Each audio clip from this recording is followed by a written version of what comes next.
Another free mower posted 17 minutes ago. Let's see if I can get it. All right, I got it.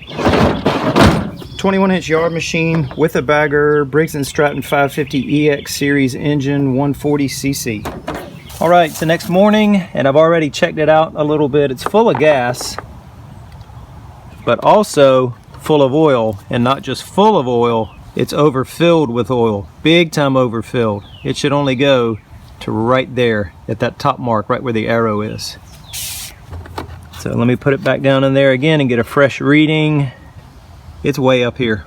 And because this engine was so overfilled with oil, that oil made its way into the air filter and also onto the spark plug. You can see how fouled out that is. So we need to get that oil out, put the right amount back in, take the carburetor off, clean that, obviously clean the spark plug, and maybe then, hopefully, this engine will run. There's no drain plug on the underside of the engine, so to get that old oil out, I'm just gonna have to lean it over. Try not to make a mess.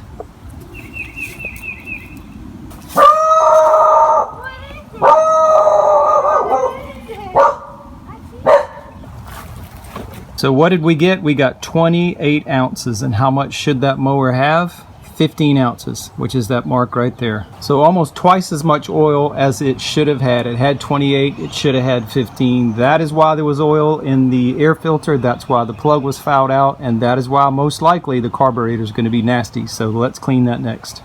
The carburetor is located behind the air filter, but to give us a little bit more room, I'm going to take this top cover off that has the pull cord assembly. 3 8mm screws hold that on. Now we have 4 screws to remove, 2 8mm on the outside, 7mm on the inside. Now this piece will come off and there's a vacuum line attached to the back, or a breather line. Next, the fuel line has to come off so we can drain the tank.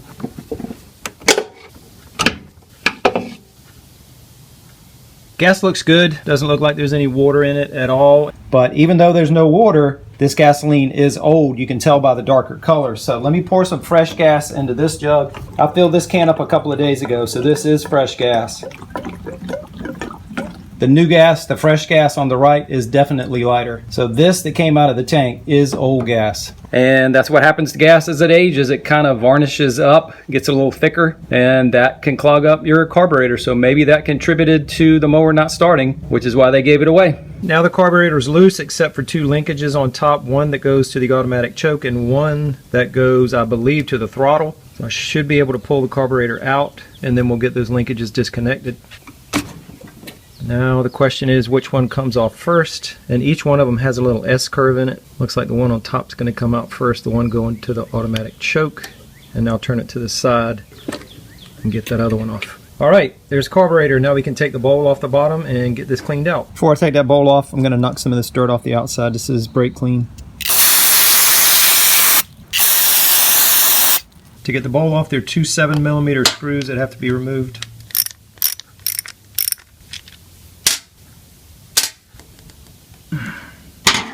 This thing does not want to come apart. There we go. Alright, actually it does not look dirty at all inside of the carburetor. But while we have it apart, let's check out the main jet, make sure that's not clogged up. So to get the needle valve and the float out, this little bar has to be pried up on both sides. And the needle valve is on the underside right there. It slides in that channel. And that is very clean. So yeah, this carburetor inside the bowl was not clogged up at all. And the main jet is right there. That's where gasoline passes through, and I can see a hole through there. I can see light. But I'm going to pry that out and spray it down with carb spray just to be safe. So this should pop out. Now this will disassemble just a little bit further. This centerpiece will come up, but I want to show you what you should be looking for as far as the main jet is concerned. Remember I said I saw light coming through there. Let me put a flashlight on top, try and make it more visible. See the hole right there in the middle? See where there's light? So it's not completely clogged up. It may be constricted, but it's not completely clogged up. So this centerpiece, if you take a small flathead screwdriver, work that in, and be careful, this is plastic and you can break it. Let me get a little bit bigger screwdriver.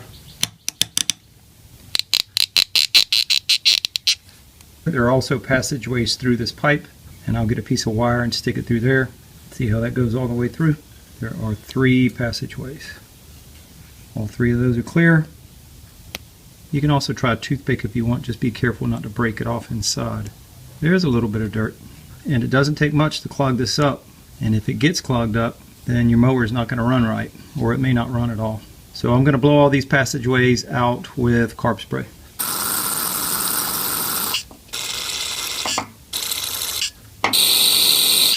And once you clean it out, you can snap it back together.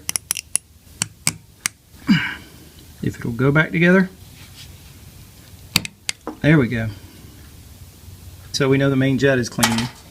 And spray down here where the needle valve sets, make sure that's clean. And the rest of the carburetor as well, all the passageways.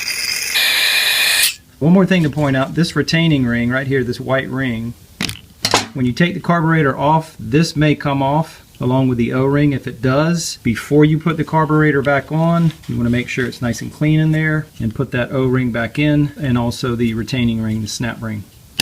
Make sure the snap ring and the O-ring are in position on the carburetor before you slide it back onto the engine, because those may come off. Now when you're putting this piece back in the carburetor, make sure you don't have it backwards or spun around this way. It won't go in, you can't force it in, but you may damage it if you try to force it. So spin it around. You want the part that has the O-ring, see that black O-ring, you want that towards the outside. See how it fit down in there? And then just snap it in all the way. Now the float needle valve go back on. So this bar slides through there.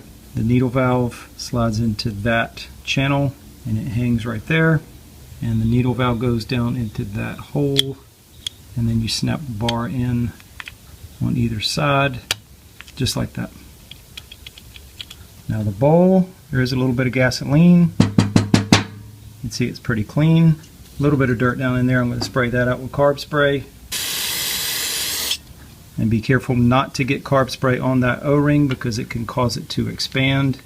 And now with the bowl, that rectangular section goes over this piece right here. Just like that. And then this snaps together.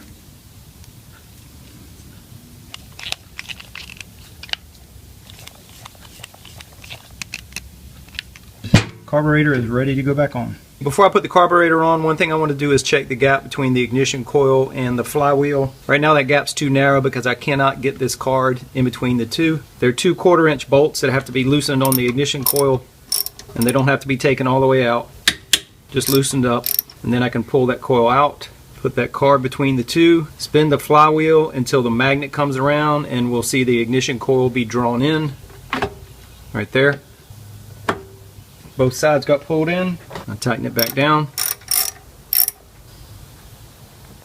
And now pull the card out, and if it won't come out, like in this case, I'm going to get a bar, put it on top of the flywheel, and turn that as I'm pulling the card out. Now a proper gap has been set between the ignition coil and the flywheel. Now putting the carburetor back on, the O-ring and the snap ring that I pointed out earlier, they slide right back over this pipe. I want to wipe that down a little bit, make sure that's clean. I put a little silicone spray on there to help that O-ring slide over. That's what I'm using. Now these 2 linkages, so I'll have to turn the carburetor to the side. Connect that one first, the one going to the throttle, and now the automatic choke. Gonna lean it up a little bit. Now that carburetor will slide back on. Get the fuel line back on, and the clamp on that fuel line. I'll spray a little silicone on the linkage for the automatic choke, and make sure on the back of this piece to connect that breather line. And now the 8mm on the outside, 7mm on the inside.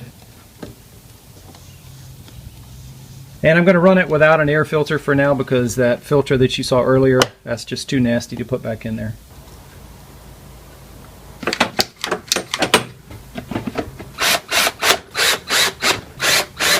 And last thing, spark plug. I got that cleaned up. And in addition to cleaning the plug, I also want to set the gap at 0.03 inches, which is right there. And actually, spark plug's not the last thing. Got to put oil and fuel in it. Put some non-ethanol fuel in. I'll also put some oil in, and I use the old oil because I don't want to waste new oil on this until I know it runs. And we are right at the full mark. So we're good. And I did add about 15 ounces because I'm left with about 13, and we had 28. So 15 went back in. That's the right amount. And this is the amount that it was overfilled. Let me get my earplugs in, give it a few pulls, and it should run. I don't see any reason why not. Unless it doesn't have spark. We didn't check spark yet. So let's see. Oh.